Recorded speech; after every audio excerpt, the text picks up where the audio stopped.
2076 पनि हो question number 9 यहाँ पनि हेर्नुहोस् गभर्नमेन्ट अफिसर हो जोइन डेट हेर्नुहोस् 2065 जस्ट फर्स्ट अब इन्कम इयर असाढ भन्दा पछाडिको -1 गर्नु 64 65 क्लियर छ जस्ट 2 month को स्यालेरी त्यसपछि 10 month को स्यालेरी इन्कम निकाल्नु बेसिक स्यालेरी 40,000 छ increase by 1000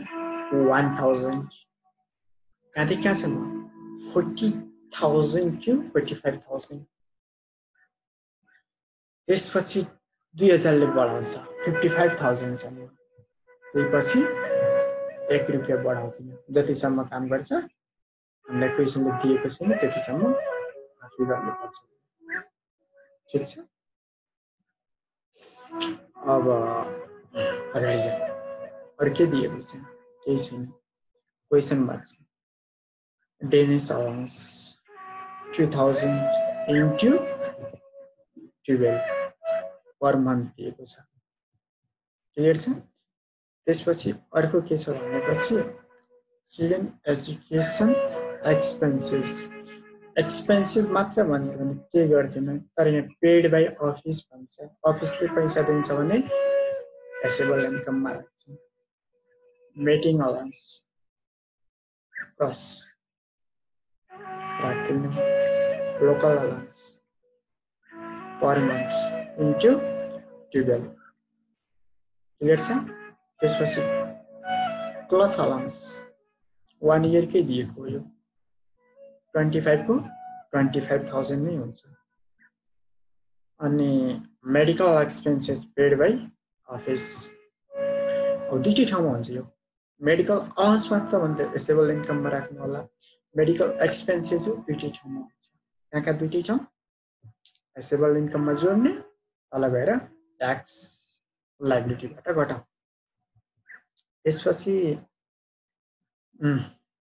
rent free accommodation facility total salary into 2% यो अब जे चाहिँ दियो रेन्ट अमाउन्ट दिन्छ भने कामसँग काट्दिने receive interest from saving account annual amount कामसँग काट्दिने क्लेम गरेको मान्नु नै पर्छ मेडिकल एक्सपेन्सेस पोजिटिभ मानेर यसलाई लेस गर्ने त्यसपछि क्लेम गरेको छ following expenses for deduct LIP 25,000 paid by office भन्थ्यो भने दुईटै ठाउँमा भन्थ्यो क्लेम मात्र गरेको छ भने घटाउँछौँ मात्र पर्चेस अफ स्टेसनरी एक्सपेन्सेस कहीँ हुँदैन काट्दिने उसको पर्सनल एक्सपेन्सेस हो travelling expenses of his son छोरालाई घुमाएछ अफिसले किन पैसा दिनु कहीँ हुँदैन काट्दिने ट्याक्सेबल इन्कम निकाल भन्छ स्टेटमेन्ट अफ ट्याक्सेबल इन्कम निकाल भन्छ ट्याक्स लायबिलिटी 10 नम्बरको ओके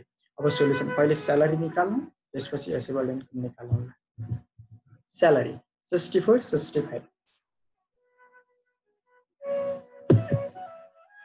त्यो बुझेन क्वेशन मुनि च्याट गर्नु होला बुझेन भने पछि रेकर्ड सिद्ध्याएपछि छलफल पनि गर्नु 64 65 क्लियर छ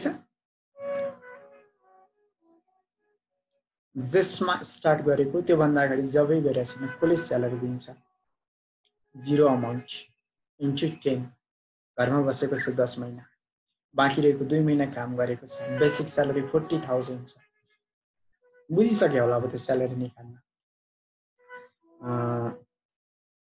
त्यसपछि 2 month को स्यालेरी त्यो इन्कम इयरमा दोस्रो इन्कम इयर स्टार्ट को 65 66 10 40,000 10 month सम्म किन 1 year त जस्ट पछि मात्र 41 त्यसपछि बढ्यो 42 43 44 45 यहाँसम्म क्लियर छ एक वर्षपछि यतातिरबाट एक 11,000 इन्क्रिज गर्दै जानुहोस् 70 71 45,000 इन्टु 10 त्यसपछि कति थाउजन्डले बढाउने हो 2,000 ले 47,000 इन्टु 2 अब 2,000 ले सिधै बढाउनुस् 55,000 अब यहाँसम्म हेर्नु ल 74 75 53,000 इन्टु 10 यहाँबाट सार्यौं 2000 इन्क्रिज गरे 55000 इन्टु 2 क्लियर छ। अब 55 पछि त बढाउने अप्सन छ स्यालेरी होला, हामीलाई दिएको छैन भने जति दिएको छ त्यति राख्ने। 55 इन्टु 10 55 इन्टु 2 और 55 इन्टु 12 क्लियर छ। 55 इन्टु 12 अब यसबाट अगाडि छ। अब एसेबल इन्कम निकाल्न पाउँछौँ। Calculation of assessable income from employment, Mr. Sivo, Government of Nepal, for the income year 2075-76. Clear लेख्नु होला। Salary 55 into 12 1 year को निकाल दीजिए। दसैं expenses 1 month को salary 55 into 1. Contribution to employee provident fund by office को यता भनेछु employee अनि त्यसपछि स्टाफ को उता घटाउने 10% यता 20% taxable income 10% total salary को 10%। त्यसपछि drainage allowance उता क्वेशनमा भन्दैछ into 12 2000 into 12। children education expenses paid by office ले दिएको पैसा राख्छौं।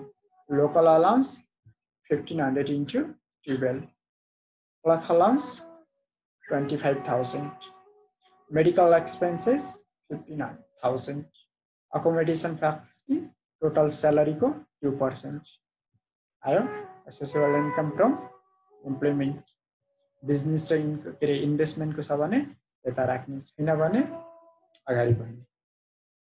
Okay statement of taxable income assessable income from employment amount सार्यो छैन 0 nil जस्ताको त्यस्तै less allowable reduction contribution to retirement fund section 63 1/3 of total assessable income गर्ने एक दोस्रोमा 20% of total salary गर्ने CIT को छ भने जोड्ने छैन भने जस्ताको त्यस्तै राख्ने म्याक्सिमम 3 लाख। सोलुसन गर्दाखेरि यति आयो। यो तीनटै मध्ये whichever is lower जुन सानो छ त्यसलाई घटाइदिने 1,32,000 लोयर यहाँबाट यो घटाउने।